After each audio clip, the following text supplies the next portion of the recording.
I'm so pleased to welcome our guests today. Everybody put your hands together for Ed Skrein, Chiwetel Ejiofor, Michelle Pfeiffer, Angelina Jolie, Elle Fanning, Harris Dickinson, Sam Riley, and Yoko Maroney. Stop the girl. They're trying to take our Fun fact, the chairs up here are much more comfortable than they look. I'd like to go down the line and just ask everybody first, if there was something that you could have taken from the set, or did take from the set, what would it be? Because this was such a visually rich and amazing thing to watch. I figured there has to be something, right? So, Ed, I'm going to put you on the spot. We'll start down here. Well, I've started a sort of personal tradition that when there's a job that I enjoy thoroughly, I ask for a clapperboard. So I actually asked the first AD for a Maleficent clapperboard and got one sent to me afterwards. Everyone's now like, why didn't I ask for one? Where's my one? So you take the actual slate from the so I've film? got a slate. I've got the slate at home in my office, and yeah, it means a lot to me. That's awesome. How many of those do you have? It would be telling if I said I only had 3 after saying the jobs that I enjoyed thoroughly. But yeah, no, I've got 3. Got it. What about you, Chiwetel? I would have kept the cheekbones. I miss them still. Yeah, solid. I would have kept my pearls. Yes, girl. I took my staff. Oh, where do you keep it? It goes into the children's rooms, and then I don't. It actually is right now. That's fair.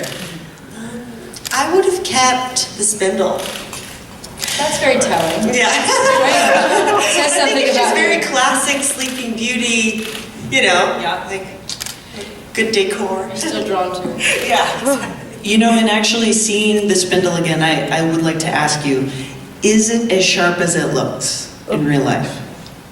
No, It can't be, it's right? not. But it does look. I mean, if you really slammed it down, that would be bad. No, it's. Aurora is much too graceful for that. Yeah, exactly. I had a really nice wig, so it would have been cool to keep that and just pop that out now and again. That was a good wig, I It have was to good, say. yeah, it was nice, but they wouldn't let me Long. keep it, so. It was quite glorious, I second that. What about you, Sam? I like the cloak, but I do have a bag of feathers. Do you? Just, yeah. That are just hanging around? How do you explain A lot that? of them. How do you explain just a bag of feathers to people? You just look at them, you're like, Well, sometimes people write to me and I send them feathers back. That's fantastic. What a great little addition to put in a fan letter. All right, what about you, Yoko? Well, I did get Harry's wig, actually. No, I asked for the spindle as well, they wouldn't let me.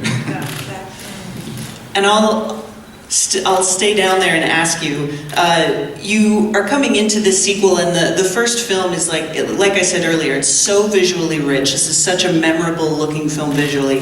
Can you talk about coming into that in the second movie, and what was your vision for expanding on that? Because I feel like somehow the world really did get bigger in this film. Yeah, and it's also always like a fine line also in regards to, you know, what to keep from this beloved universe, because you do want to keep a lot of that also, you know, and what's important to the fans. And at the same time, for me as a filmmaker, it's important to make something original and take, you know, Maleficent to the next level and kind of like make Maleficent 2.0. But I do think that a lot of I feel a huge part of the success of the first film was that it had such a strong emotional core. And I think that was the most important thing for me, to continue telling that story, you know, the story about Maleficent Aurora, and that's definitely also something that I can relate to as a parent myself. Let's come back down here to the new members of the Maleficent family. And Ed, I was thinking that you've been in some really visually amazing films, but can you talk about joining this crew and some of the physical demands and how you got into character, because you make a huge impression by the time you put on war paint. I was like, yes. Did I make it weird? I hope I made it a little weird. Thank you.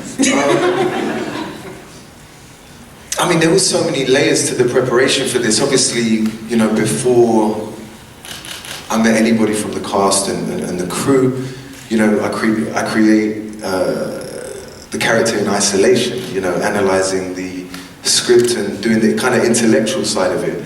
That's one side of things. And then once I came in and we started to go through the process of prosthetics, you know, the first makeup test I did was 10.5 hours. We got it down to about 4.5 hours by the end, but, you know, going through that every morning, that process of putting on the cheekbones, the ears, the, you know, the skin and, you know, the claws, finishing with the contact lenses. You know, you've gone through a complete physical transformation, and you're so kind of physically informed by that process, and then you come out and you're standing opposite these incredible actors, you know, such as these guys. So it's like, you know, there's so much process to get to the point where we're all just standing on set having a great old time. I thought about that. All of these people and all of this amazing makeup, and tell me, are the wings all CG? Are they, should we tell, are they, is that something that's added later? So you guys are just fabulous with horns? Yeah, that's it, yeah. Fabulous with horns and some nubs, and then a lot of CG wings later, yeah. I was also really excited to see you in this movie because I was like, Salt reunion, yay! Can you talk just for a second, Angelina, we're gonna just pretend you're not here for a second. Can you talk about working with Angelina again, and especially kind of in the same neighborhood of character as far as like a strong, nuanced female goes? Yeah, I mean, we had a great time making Salt all those years ago, and so it was really exciting to get a chance to do stuff. You know, I mean, obviously it's completely different, but you're right, you know, it's these very dynamic, very interesting characters. They have a really interesting relationship in this film, and so, and some of that is sort of unsaid as well, and just sort of felt in the sense of connection, and so all of that was really rich, and so it was great to do that. Yeah. Were you, I don't want to spoil what happens at the end of the movie, but were you walked through some of the more amazing visual aspects of where your character ends up? Was that described to you, or was that a surprise when you saw the film? I mean, a lot of it was a surprise for me, you know, because, I mean, I did try to get... Didn't tell me anything. Yeah, exactly. I tried to get as much of a sense as I could, and we looked through some of the design and, you know, just the feel of it, and actually the design process was quite collaborative in terms of Connell's look, you know, but yeah, it was stunning to see it all kind of put together. It was beyond my imagination, certainly. Michelle, I wanted to ask you, Maleficent is a fairy tale, but yet it feels very modern, and it feels very of the moment. And I wonder if you can talk about coming into this story that features, you know, 3 women who are very different in their power, and just I think the writing really stands out as to how different all these women are. And if I could take one thing away from today, it would be your shoes, by the way. I would like to Thank you so much today with those sneakers. I'd like to see you in That was no accident, Michelle Pfeiffer. Thank you so much. Yes. Make sure, please quote her if you can. So, yeah, I think that's one of the interesting things about this film is, yes, it is a fairy tale, but at the same time, it isn't it's a very unusual fairy tale. It's what I loved also about the first film. It was so surprising, and it, you know, it just didn't, what I loved is that it kind of played in this gray area, and it talked about, you know, good versus evil, and and in that we all of us have a little bit of everything in us, and I think in terms of strength and how that manifests itself, and it's differently in everyone. And one of the things we loved about, for instance, Aurora's character is that, you know, in many ways she is ultimately the strongest and the wisest of all of us. I mean, my character is really brilliant and diabolical, but I wouldn't consider her terribly wise. So I do think it's interesting the way, and I like the way it plays out. It's interesting that you would say that, because it makes me think about how there's a vulnerability to wisdom. And that's not a word that I would associate with Ingrid necessarily. Well, I mean, everybody has vulnerability, and I think, you know, she's damaged, without getting too, you know, cerebral about the whole thing. But nobody sort of behaves that way unless they're incredibly damaged on some level. So yeah, she just doesn't wear it on her sleeve, I guess. And in some ways, what she resorts to is really, really, truly, at the end of the day, really out of a very deep fear. Always is. Elle, speaking of which, I was thinking about how in the first movie your character is blessed with happiness. And yet in this movie she runs into a lot of really dark situations. But do you feel that that personality trait that she has affects how you play the character and affects her experience? Yes, I mean, obviously, you know, in the original fairy tale, she's, you know, granted with these gifts when she's a baby. And I think Aurora, she symbolizes the good and the kindness in the world and the acceptance. And obviously that was really shown in the first film, because she's much younger and much more innocent, and but still introduced to some dark things. I mean, you kill my dad, so thanks, Mom. And so that, but it does carry over. I don't know why people keep bringing that up. But that does carry over, you know, into the second film. Right, I get it. It's okay. Carries over into the second film of her kind of embodying this this really overwhelming love of life and want. And she lives in between both worlds. You know, she's a human, but she is Queen of the Moors and has grown up amongst the Moor folk, and so she lives harmoniously with both sides, so she doesn't understand why the world can't do that. But she's, you know, in the second film, what's so great is that she's definitely a young woman now, and she's grown up. She is stronger. She has much more conviction within herself, and she's learning how to gain her independence. And it, you know, I love the family theme in the movie, because it's very realistic to real life of growing up and kind of separating from leaving the nest, and also making your own choices in life. I mean, she's obviously is disapproving of Prince Phillip, but you know, we know that, you know, love wins, and she kind of, Aurora stands up to Maleficent, which was such a very, very strong moment in the film too. I think it might be, you know, shocking for fans to see that, because Aurora is taking charge of her own life. So, but with kindness, which is the, you know, the most powerful of all. We didn't want Aurora to then be, you know, oh, a lot of films they put her in armor and have a sword and she's fighting and like that makes her strong, and that's not Aurora's true nature, and that isn't necessarily true. I love that she symbolizes that for also young girls. Like, I was that girl, and I was always soft and wanted to be a mom and wanted to get married and very feminine, and there's nothing wrong with that. And so we get to show the strength in accepting your femininity, and Aurora does it in a pink dress. Very badass. That's right. So badass. Yeah, and I kind of felt like I've watched that character grow up, and so in this movie I was really proud to see where she ended up. as a fan? Because it's not easy to stand up against those other strong women. Yes, she does it. She smashed it through windows. Exactly, yeah. Yes. Angelina, what does this movie say about family to you? Because this one's all about family. It's about family. It's also about it's about a few things to me. It is about family, and it's Aurora and Maleficent were first brought together and became a family. They weren't really expecting it. Maleficent was harmed in her life, and she'd lost herself and lost her ability to, I think, be soft or feel love, and the love of a child, which certainly happened for me in my life.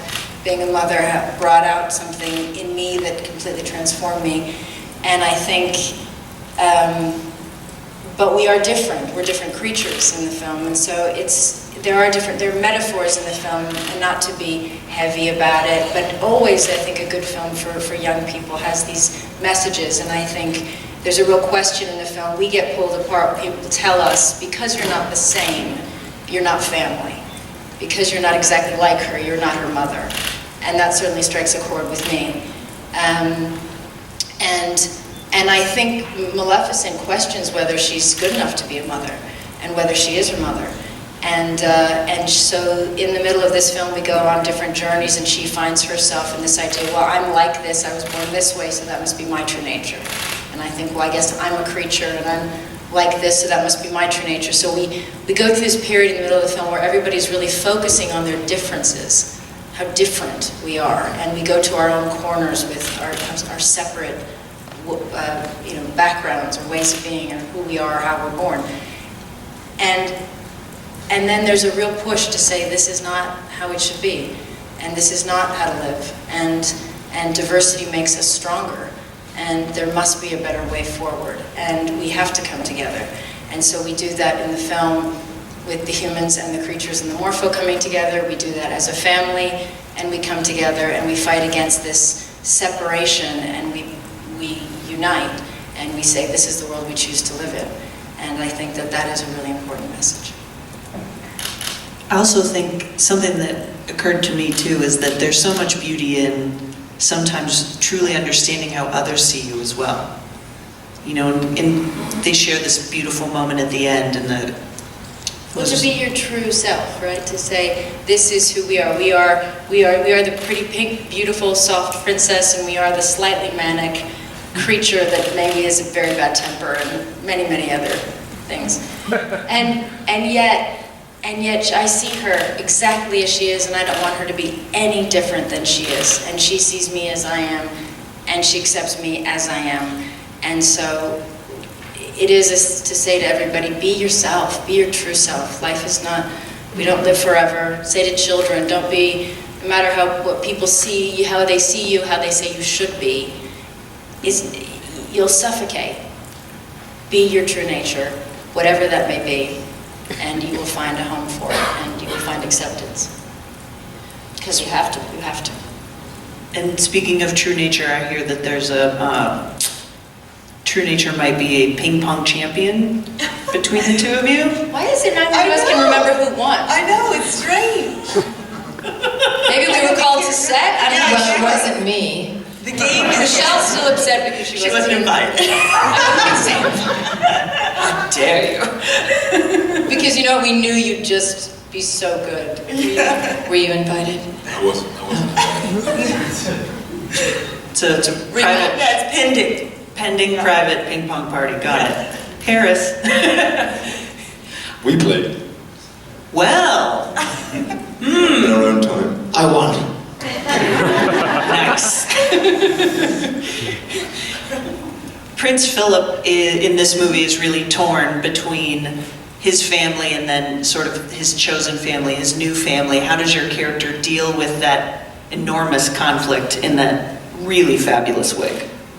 Thank you. It's difficult because we sort of open on him in this pre-existing mindset that Ulster, the kingdom, and his family are sort of living in, and they're at a more mature level in their relationship, and you want to start making sort of choices for yourself and leading a new way forward. So it's sort of coming up against that, and it's difficult when you're going up against your own sort of parents as well. So I think that's something that he struggles with continuously, and then along with Aurora we sort of strive for change and just try and support that. And Sam, Diaval has such a unique relationship with Maleficent. Can you talk about the evolution of that relationship in this film, as well as like what's the behind the scenes, like when you, because I remember seeing in the behind the scenes of the first film, flapping your arms and running out of a scene, like ducking down because you're poof turning into something else. But tell us about that evolution for this film.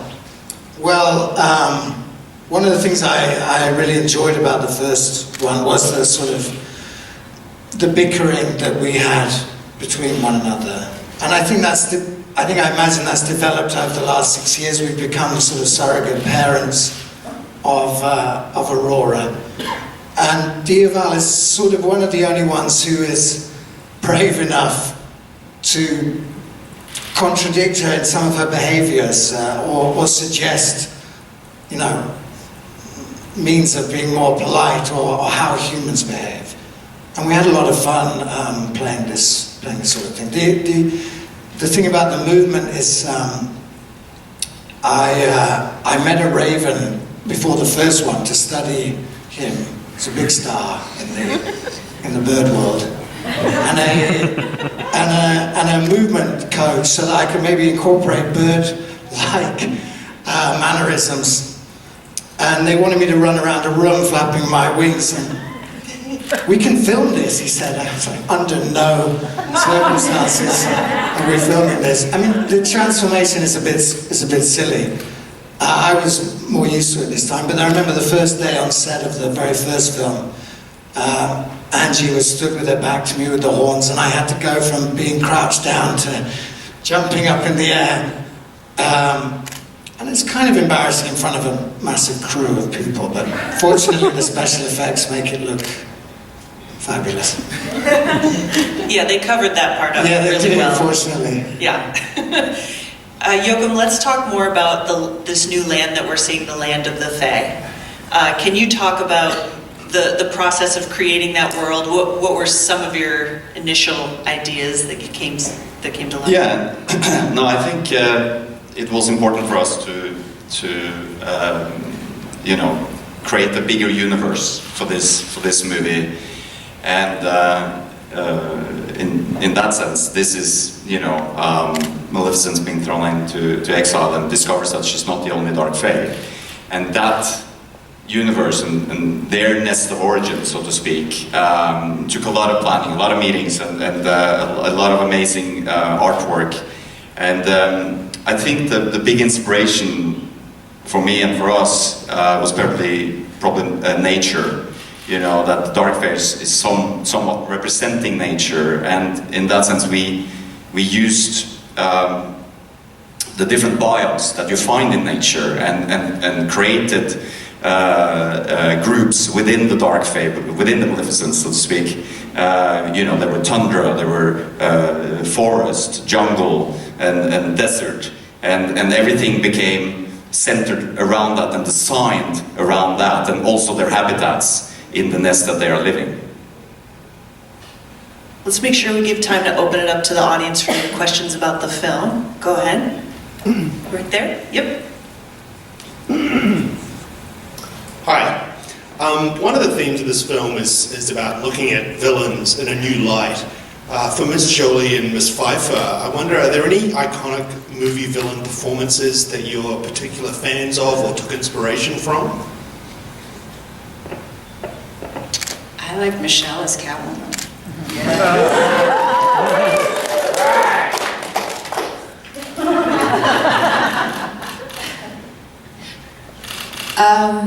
I think the first thing that came to mind was Heath Ledger in Batman as the Joker. I didn't take that as inspiration, but my favorite villain, I think.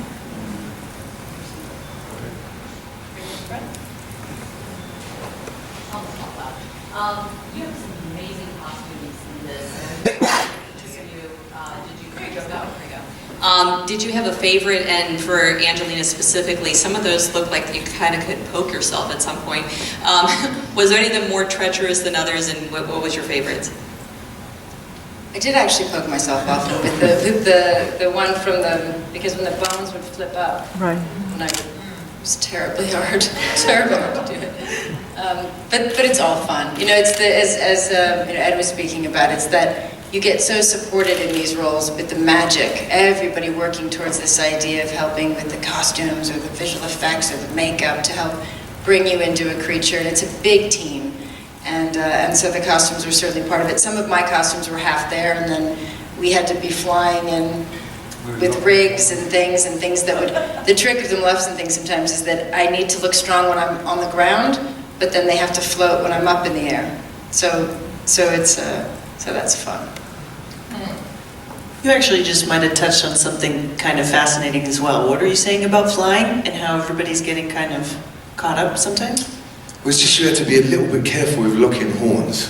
I mean, my horns were 2 foot long, I think. Yeah, your horns almost got me that one time. Yeah, so you're sort of 20 foot up in the air, flying around on these, essentially ballet dancing in the air, and getting tangled up with horns, and my fingers, my claws kept flying off, and someone would have to run over and get one of my claws back, and yeah, it was good fun. It's like me at the nail salon. Okay.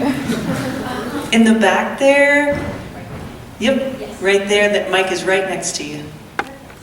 Without giving anything away, can you talk to me about the importance of self-sacrifice in the film?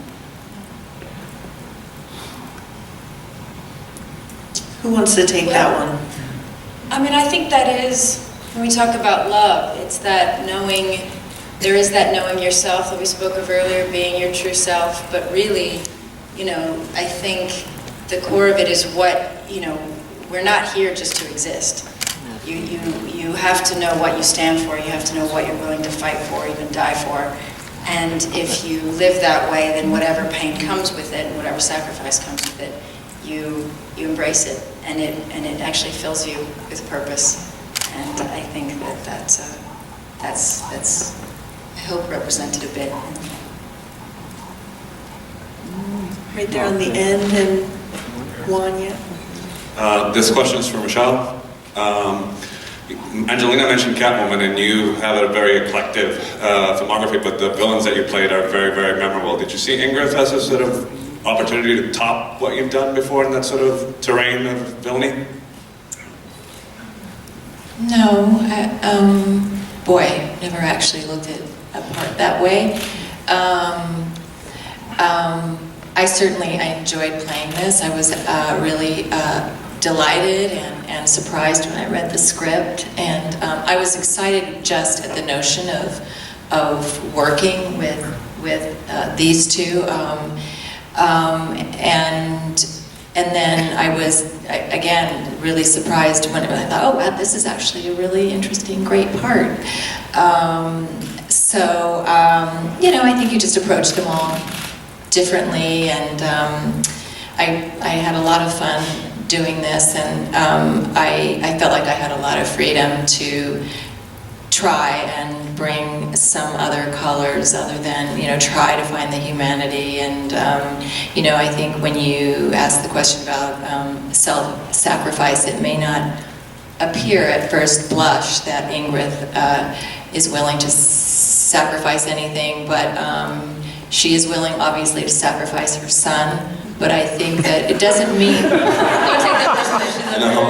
it doesn't mean she doesn't love him. It's complicated. It always is. Right there on the edge. And the mic will be there in just a second for you. All right. Congratulations, everybody. Angelina, you've had such a remarkable career, and I read that Maleficent is the biggest box office hit of all your movies. Can you talk about what you think people responded to, why that was so, and were you channeling a little bit of Bette Davis doing Maleficent this time? I don't know if it was. I certainly looked to and thought of. I think when I was little and I saw the cartoon, or the animated film. Forgive me, Disney. Clearly, she was drawn with that inspiration and the voice, the original voice, and the original women that she was, and I was so drawn to. And of course, all of those women. I mean, there's so much to learn from them. Any comparison, I'm very grateful for in any possible way, even a scratch of a hint of her.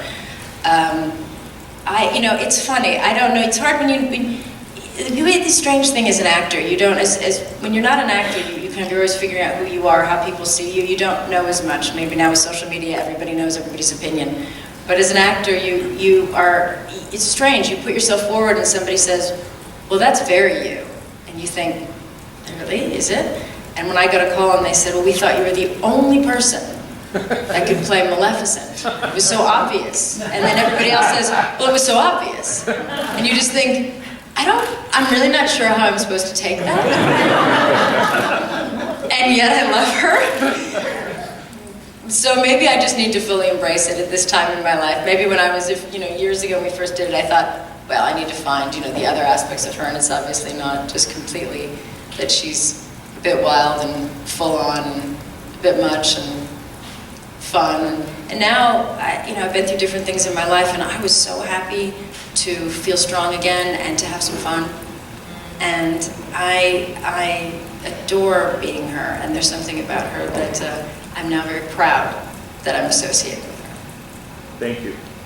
Speaking of having fun, this really seems like it's one of those sets. Chiwetel, can you describe, while you're on set, and I was saying earlier, all these people in these amazing Fae costumes, can you talk about what it was like just being behind the scenes on this and coming into this family? Yeah, that was really an amazing day. My first day, with all of the Fae together. There were just so many people there, and all the looks were so individual and so detailed.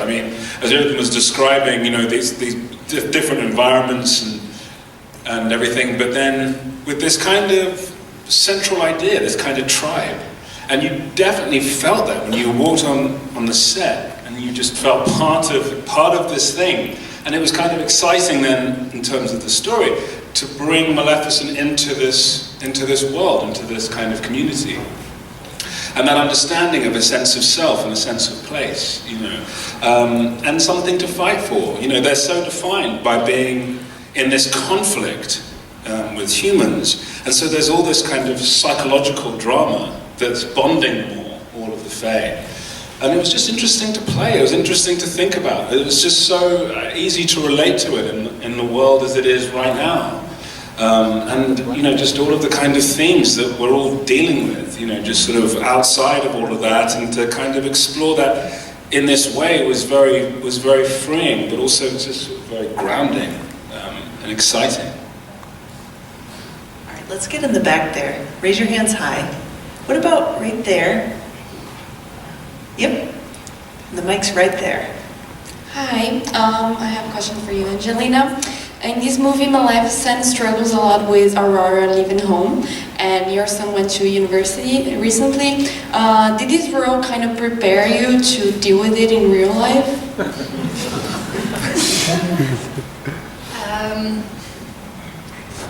Well, to be very honest, I'm so proud of Maddox was so ready, and he's doing so well. And I was actually the most moved because he spent these days with me as I thought I was preparing him to go. And I was making sure he had the right shoes, he had the right jacket, or this right, you get the right glasses, you get the right everything, and you're working so hard as a mother, and you think, I'm really helping him. And then at the airport, I said, no, he stayed with me he could have left, he stayed a little bit longer, and I kept thinking, he wants to be with me a little longer, that's his And then I realized at some point he looked at me and he said, are you okay? And I said, yeah, I'm fine.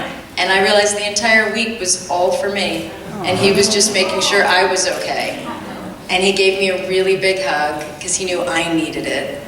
And I knew that he was okay because he was the kind of man that knew that what I needed, and he gave it to me in a loving way. And so I left feeling really, proud, but I did cry a few times in the plane. But I do remember, well, I don't know if we can say, there's a part of this movie where I have to let her go a bit, and it wasn't in the script, and I didn't quite let her go. And Diaval has to come in and say, let her go.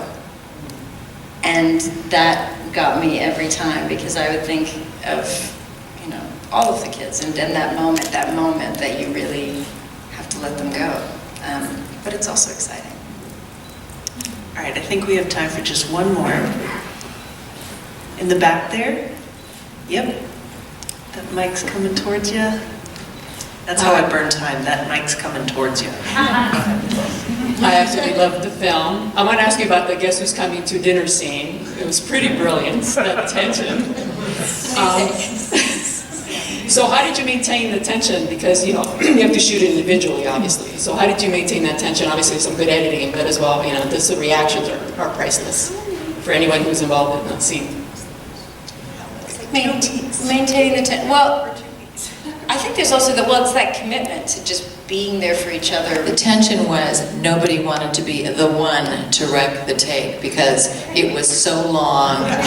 Every angle, every shot was a master. And, You can feel there's this odd, there was those days where we were all thinking, why are we...